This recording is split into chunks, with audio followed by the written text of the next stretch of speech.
So from 1848 to 1860, one by one, we see the steps that lead to the American Civil War. In 1849, California becomes admitted as a free state. Now this is interesting. This becomes a part of the Great Compromise of 1850 the next year, right? This idea, wanting to admit California as a free state. What's happened in California in 1849 at the end of the war with Mexico? One of the greatest gold rushes in American history.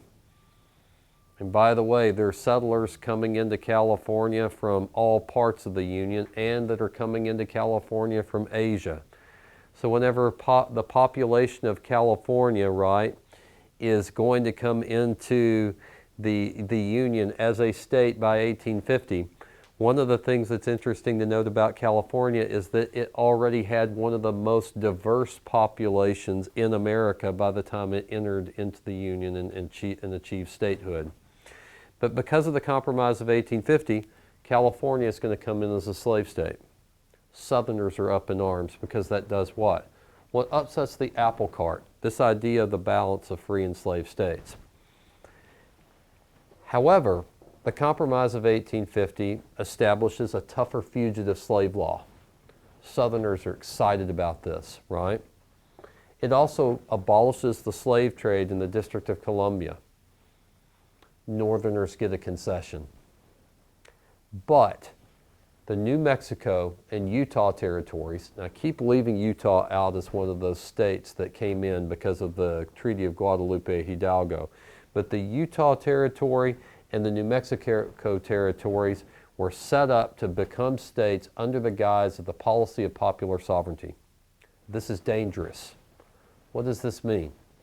Well, this means that if people move into a territory, they can vote up or down whether the territory will be free or slave. Because of the geography of Utah and the geography of New Mexico, we do not see Southerners flooding into either one of these areas, right? So essentially they become free territories. Fast forward. In 1852, a plot comes to life when a new president comes into the White House. His name is Franklin Pierce. The plot is the Austin Manifesto. Southern politicians, wanting to add more slave states to the Union, realize that slavery exists in the Caribbean, in territories that, ironically, are owned by Spain. Same territories, by the way, that we acquired during the Spanish-American War, because we've had a long-standing interest in these two territories, Puerto Rico and Cuba. Why would you want Puerto Rico and Cuba? Add more slave states, because slavery already exists on both Caribbean islands. Franklin Pierce was a senator from New Hampshire and one of the heroes of the Mexican War. When this proposal, the Austin Manifesto, comes to light, it damages his reputation as the President of the United States. But it's not the only thing that does. You see, in the mid-1850s, there was this desire to build what becomes the Transcontinental Railroad system. In fact, there's also the desire to build what will become the Panama Canal later. In the early 1850s, one of the great businessmen of the period, Cornelius Vanderbilt, actually tries to broker with the government of Nicaragua to build an Isthmian canal across Nicaragua. Now, this venture fails in the 1850s, but a politician in 1854 picks up the mantle of this idea, right? We're about to see what I believe is the chain reaction leading to the Civil War with the Kansas-Nebraska Act. But in 1852, as the Austin Manifesto is being cooked up by Southern senators, there's something else that happens. It's a book. It's called Uncle Tom's Cabin, and it's published by Harriet Beecher Stowe, right? Now remember, Harriet Beecher Stowe comes from one of the great families of the Second Great Awakening, one of the great religious families in American life during the first half of the 19th century. And her book provokes an outcry among Northerners and abolitionists. It's a story of slavery, and the treatment of a slave family. It comes out as Americans, in the North in particular, are having a twinge of conscience over the Fugitive Slave Act. You see, because what the Fugitive Slave Act did was it said this: if somebody was trying to run away to achieve their freedom, by law, if you're a Northern citizen, you have to bring them back to their owner.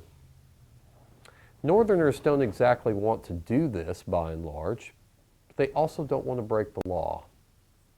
Now, we didn't spend just tons of time on it, but of course the Underground Railroad operating during this period does bring some African Americans, through the leadership of individuals such as Harriet Tubman, right? Does bring some African Americans to freedom in places like Canada.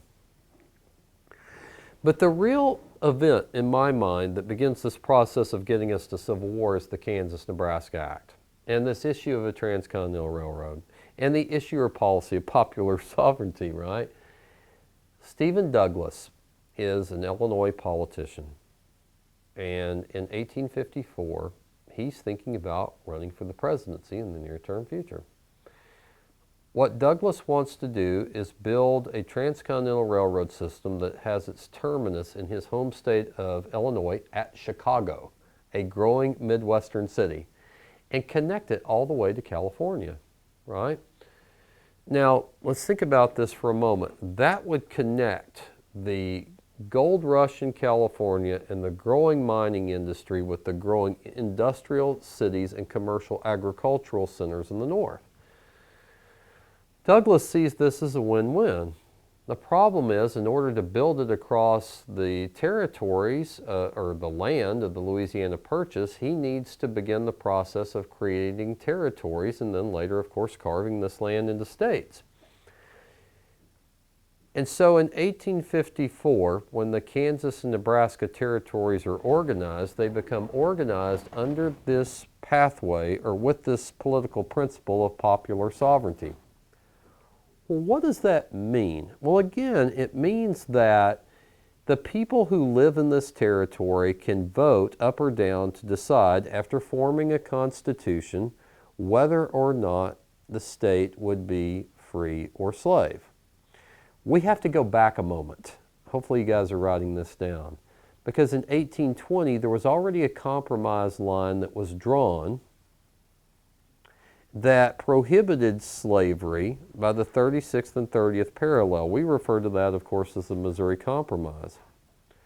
Now, all of a sudden, Stephen Douglas is actually wanting, right, to go past this boundary and establish the possibility of creating a state that may have slavery in it, right, even though it would be against the law. And what's so interesting about this is what happens.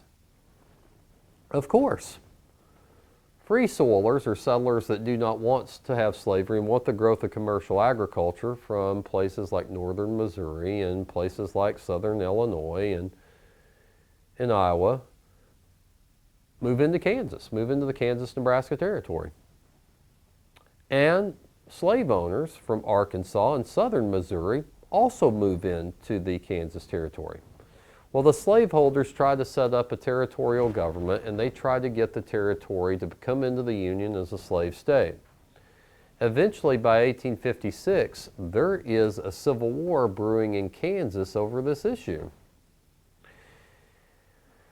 It leads to something really important in American life that we've spent a lot of our time with up to this point. It leads to the development of a new political party, and that becomes the Republican Party, or Party of Free Soil, in 1854, and the rise ultimately of Abraham Lincoln as a politician. Now, we have to think about this for just a moment when we look at the rise of the Republican Party and we look at Lincoln, right?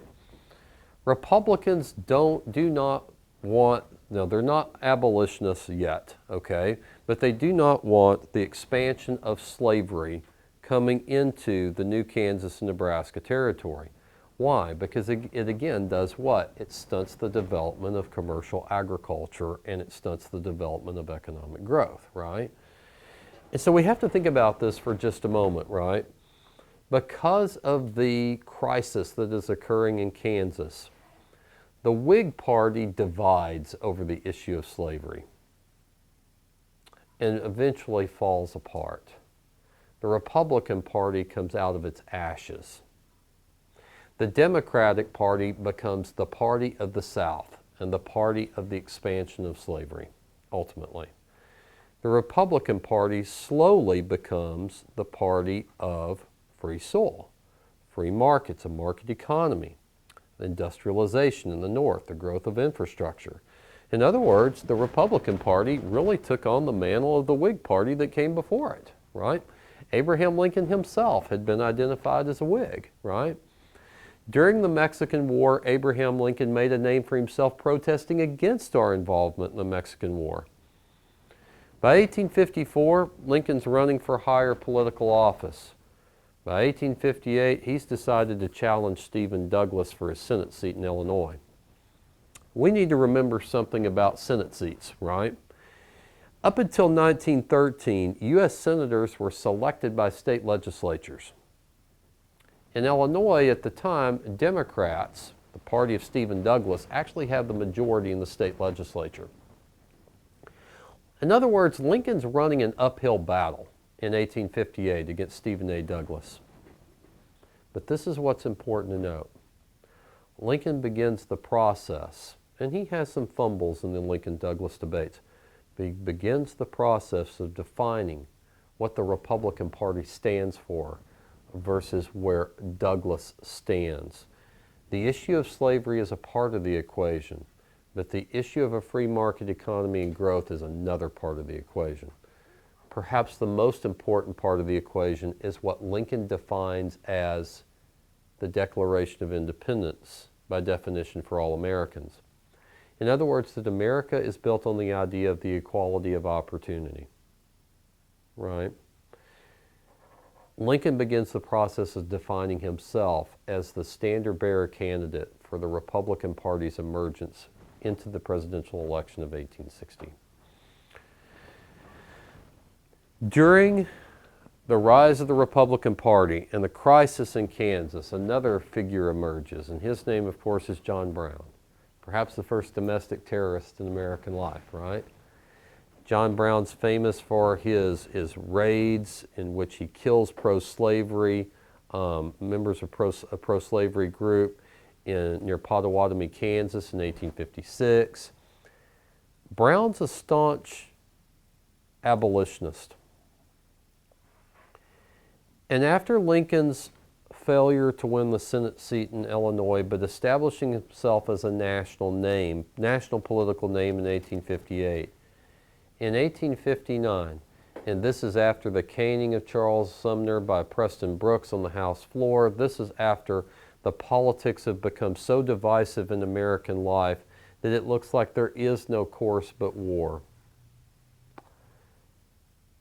John Brown will execute the raid that probably will be the last straw for Southerners in the step or process of events that lead to the Civil War. In late 1859, John Brown enlists slaves and tries to enlist local townspeople in Harpers Ferry, Virginia, to raid a federal arsenal. What does Brown want to do? Well, Brown wants to replicate what's happening in Kansas across the country, but in doing that, he wants to create an armed slave rebellion and end the institution of slavery. Well, the townspeople and slaves that Brown was hoping would rally to his cause do not. He does get into the federal arsenal, but angry townspeople do rise up, and eventually so do U.S. Marines, ironically under the command of future Confederate General Robert E. Lee, who surround the arsenal at Harpers Ferry, Virginia, now West Virginia today, and force Brown and his cohorts to surrender. Brown is tried for treason against the state, not something that we would think to be highly unusual today. The last step in the Civil War, or in the events leading up to the Civil War, is the election of 1860 itself. Brown's raid struck terror in the hearts of all Americans in 1860, but particularly those in the South, that it looked like Northerners in the growing abolitionist movement, which by this time includes African Americans such as Frederick Douglass, had included for quite some time Northern newspapermen, journalists, and advocates such as William Lloyd Garrison.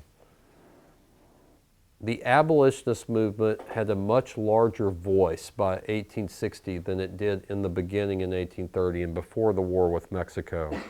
After the war with Mexico, after the publication of Uncle Tom's Cabin, after the rise of John Brown as a figure in American life, there is this fear that the abolitionist movement will stop at nothing short of armed rebellion to end the institution of slavery in Southern life. To add insult to injury, in the election of 1860, the Democratic Party is divided.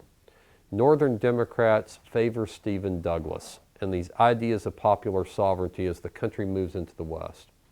Southern Democrats split because they favor the growth of slavery, and they pick as a standard bearer John Breckinridge of Kentucky.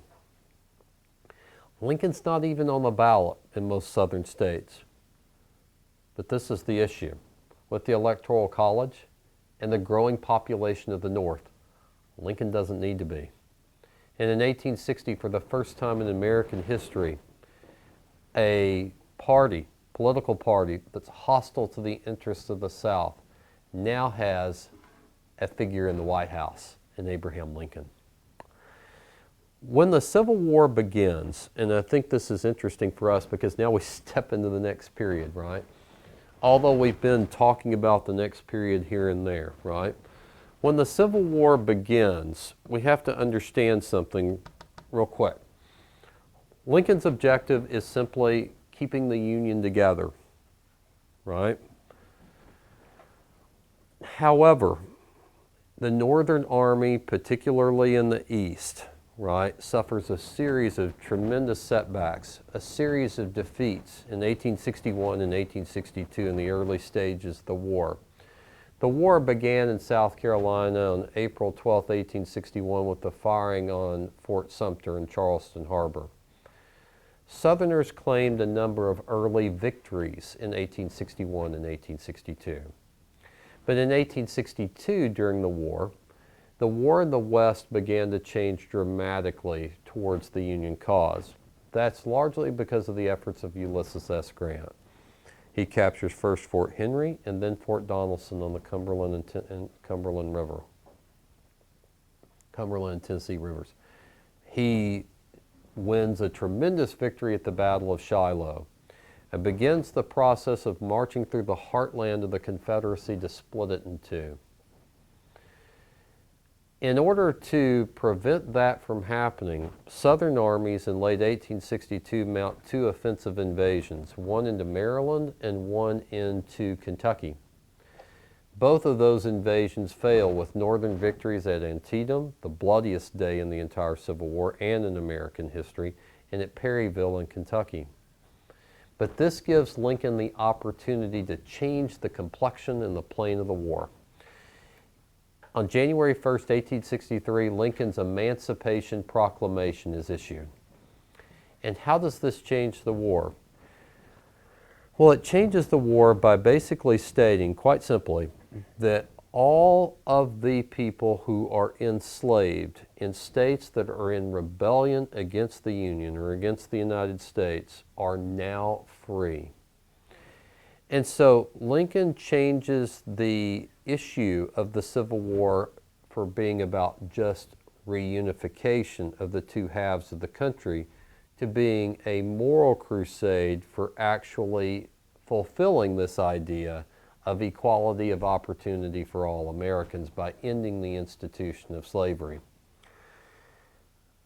Lee's army wins another series of victories in Virginia, at Fredericksburg in late 1862 and Chancellorsville in the spring of 1863. The Confederate armies face severe setbacks First at Gettysburg, where Lee's army suffers its most serious defeat of the war in southern Pennsylvania.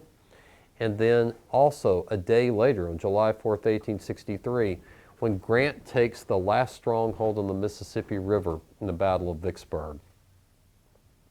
This splits the Confederacy in two, but it also, for the first time in the war, sends Ulysses S. Grant, after a series of victories at the end of 1863 in Chattanooga, it sends Ulysses S. Grant, or catapults him to become the supreme commander of all U.S. Union forces during the Civil War. So Grant now moves into the east against Lee, beginning in the year of 1864, which is the final last 18 months of the war. Grant leaves behind his most trusted lieutenant, William Tecumseh Sherman. And throughout 1864, which is an election year, first Grant pushes Lee's army back and eventually takes or surrounds the capital city of Richmond, and after a siege at Petersburg in early 1865 will take the Confederate capital. Sherman, on the other hand, will march through Georgia, will capture Atlanta. The Southern Army that had been defending Atlanta will move into Tennessee, but it too will be defeated in a series of major battles near Franklin and Nashville. When the Civil War comes to an end on April 9, 1865, with the surrender of Robert E. Lee's Army of Northern Virginia, and the other major Confederate armies in the field surrender over the course of the next 6 weeks. When the war comes to an end, the South is devastated. There's tremendous destruction by the Union armies, particularly those of Sherman that moved through Georgia and the Carolinas. The South's economy had been a backward agrarian economy that had suffered stunted growth because of the institution of slavery since the formation of the country after the end of the Revolutionary War, and even before that. The institution had always been there since the foundation of Jamestown and the first colonies. But the tremendous loss of life is also a generation of Southern young men are also killed during the Civil War. So we have to understand that there's going to be a process that's going to occur whenever the Civil War comes to an end. And that process is Reconstruction.